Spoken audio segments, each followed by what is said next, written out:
Here in Juddigen, RosieBatty's story of violence is shocking but familiar. My little boy was 11. He was murdered by his father. He was killed to hurt me. He was killed through family violence. I have to live every day with the pain.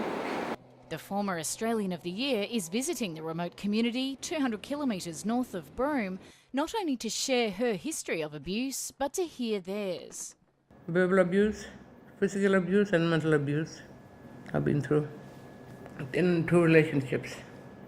In many isolated communities, there is no refuge. No help, no police and no safe house. Like most communities don't have safe house. Sometimes I'd get that stressed out from I'd just take my shirt off and get silly, get mad. And it's not a good feeling. It's not a good feeling. Sometimes makes you feel like you want to do something to yourself. But I couldn't do anything to myself because I had my 2 children to think about as well. But 3 years ago, the situation here in Juddigen changed. Hello, Rosie. My name is Francine. It's good to have you here. Hello, Francine. I'm so pleased to be here. Happy to have you here with us. Thank you. Local women successfully lobbied for a safe house. Other Kimberley communities are not so lucky. I've seen some, women that have had their ankles smashed with rocks, so they don't walk away with it with anybody else, and so they're more controlled.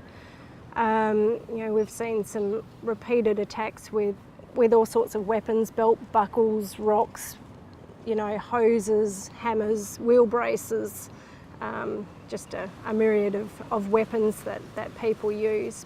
Prosecuting offenders in isolated communities is difficult. A lot of people live in communities that there is no police presence, or even the ones where there is a police presence, they will report it. But they know if they report it, chances are they're going to be assaulted again by the perpetrator, and then be assaulted again possibly by members of his family for reporting him in the first place. For Kimberley MP Josie Farah, domestic violence is a personal issue. 20 years ago, her sister was murdered by her partner, leaving Ms Farah to raise the 4 children. She says more culturally appropriate services are required. In the last few years, we've had mothers take their own lives, and I think it's because the failed services that should have been provided. Some of these young mothers felt that they were alone, and because they had too much of family violence, they just wanted to get away from it all.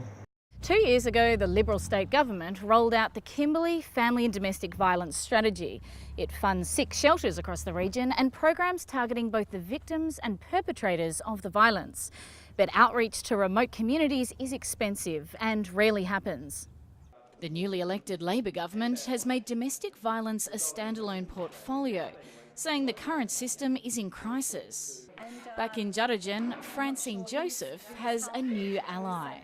I was happy that I could get to meet someone who's been in a situation that I've been in, same way, like for domestic violence.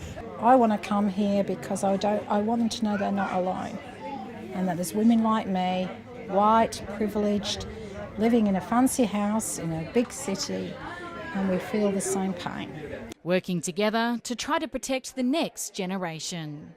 Erin Park, ABC News, Juddigen.